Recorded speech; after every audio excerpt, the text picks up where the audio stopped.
we look at a classical example, the constitutions of the various countries of the West.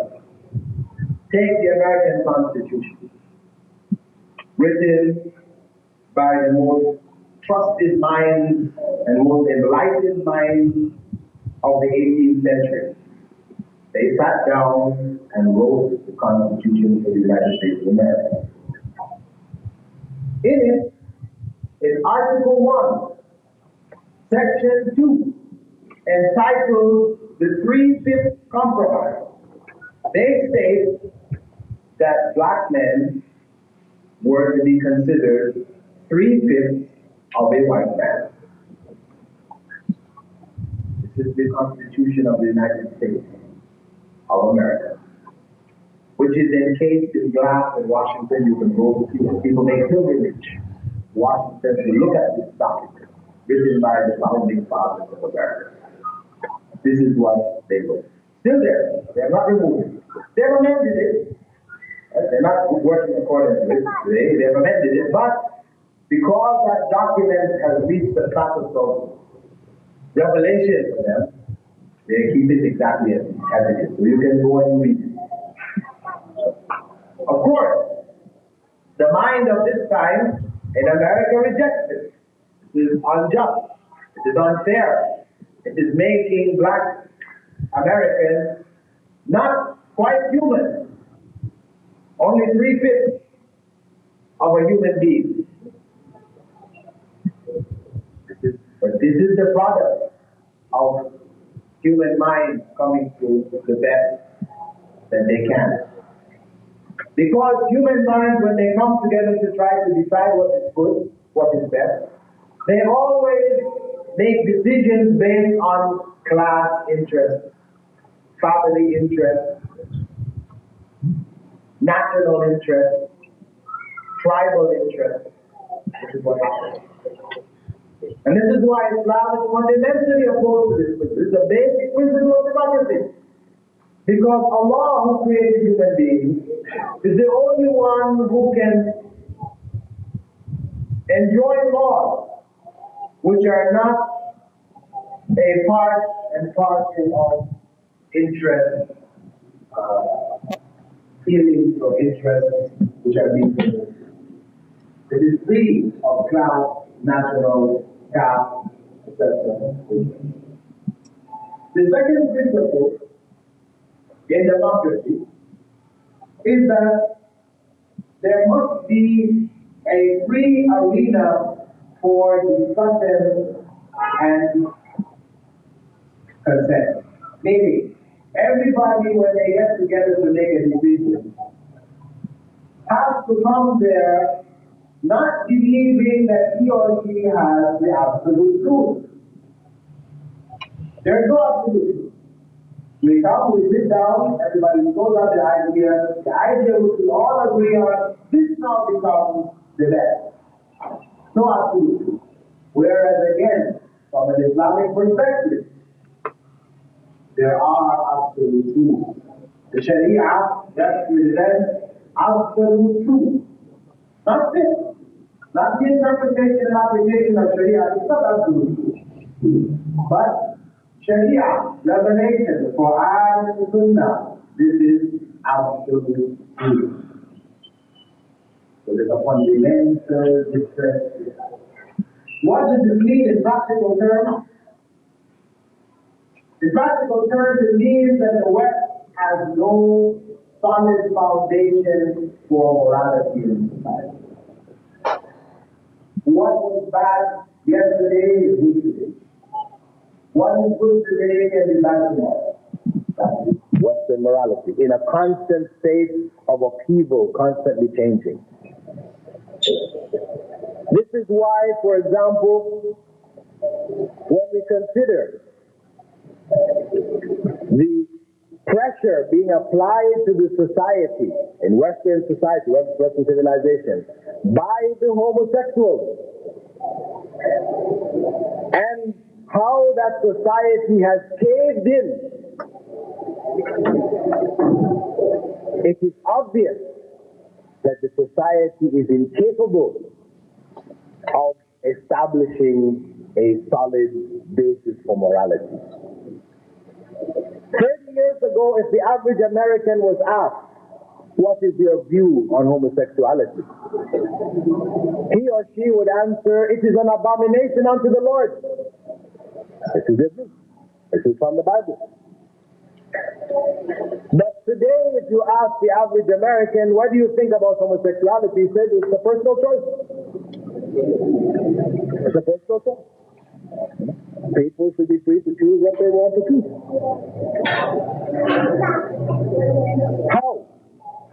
How could it be that 30 years ago in the psychiatrist's Bible, psychiatrists have a book, a main book, the main book of psychiatry, in which they identify all of the ailments and illnesses. They refer to it as the psychiatrist's Bible. In it, homosexuality was identified as a mental illness, and they had prescribed treatments for it. Shock treatments, drug treatments, psychoanalysis, all kinds of things.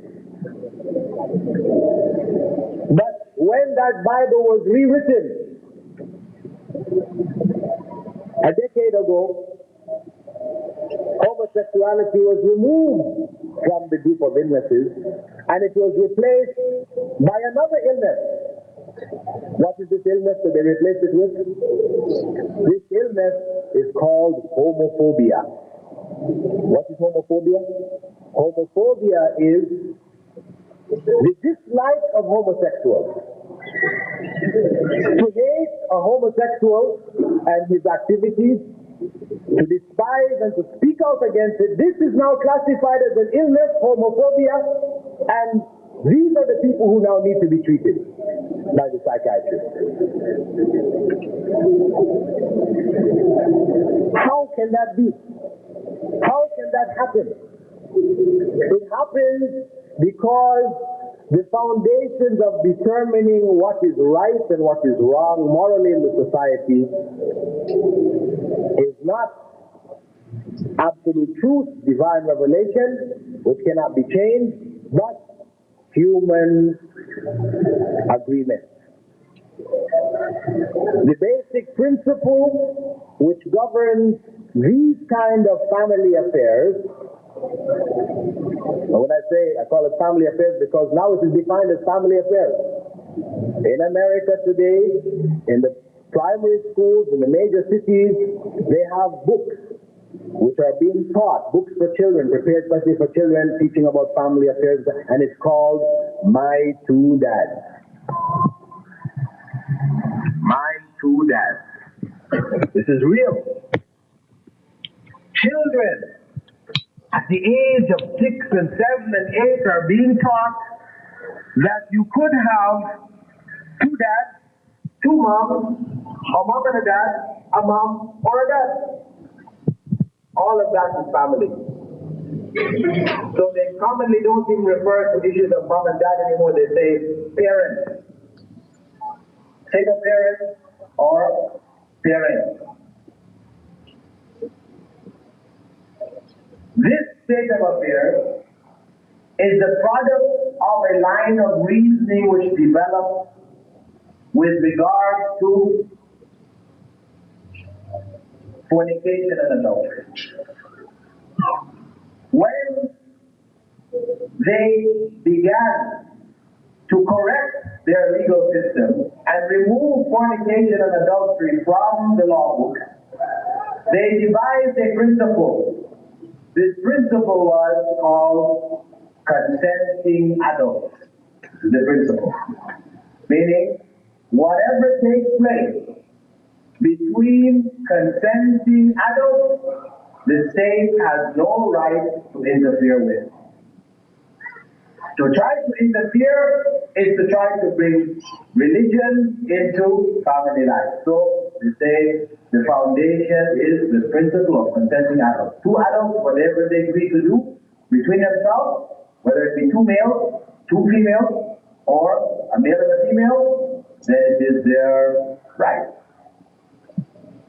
Of course, they began with a male and a female.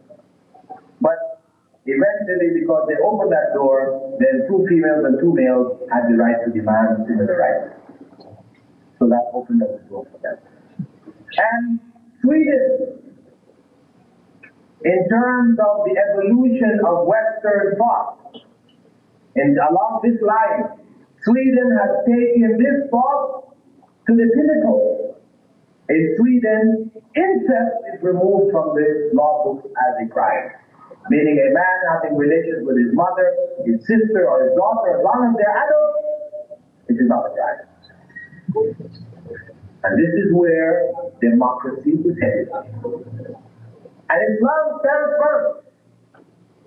Islam, the teachings of Islam stand firm against this thought, this way of thinking, this type of morality. This is why I said from the very beginning that only Islam stands in the way of secular democracy. All of the other civilizations, Chinese civilization, when it became communist, it became a part and parcel of Western civilization. Because communism is secular democracy. The rule of the proletariat, that's the democracy. And it is secular. The communists were even rougher on Muslims than any other people. Religious people of all types, but Muslims in particular. Indian society, they became secular also. Only Islam has the necessary components for a civilization which can oppose Western domination, Western cultural domination, and the West recognizes it. The West recognizes it. This is why they focus their attacks on anywhere where Islam seems to be coming to the forefront. This is why when in Algeria it appeared that Muslims were going to come to rule that country through democratic means, through elected means, the FIS is about to win. When the military stepped in and canceled the election, the West was silent. They were silent. Why? When they're always talking about democracy, democracy. Why were they silent? Because it wasn't secular democracy. That's the point. Secularism is primary. This is the most important consideration.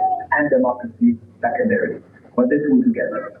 And this is why the move in Turkey, the attitude of America towards Turkey, supporting that military dictatorship. Supports it. Why?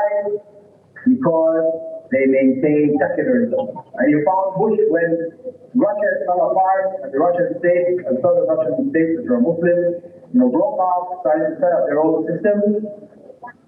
Bush pointed out, Carter pointed out, we hope that these states will follow the secular democratic example of Turkey.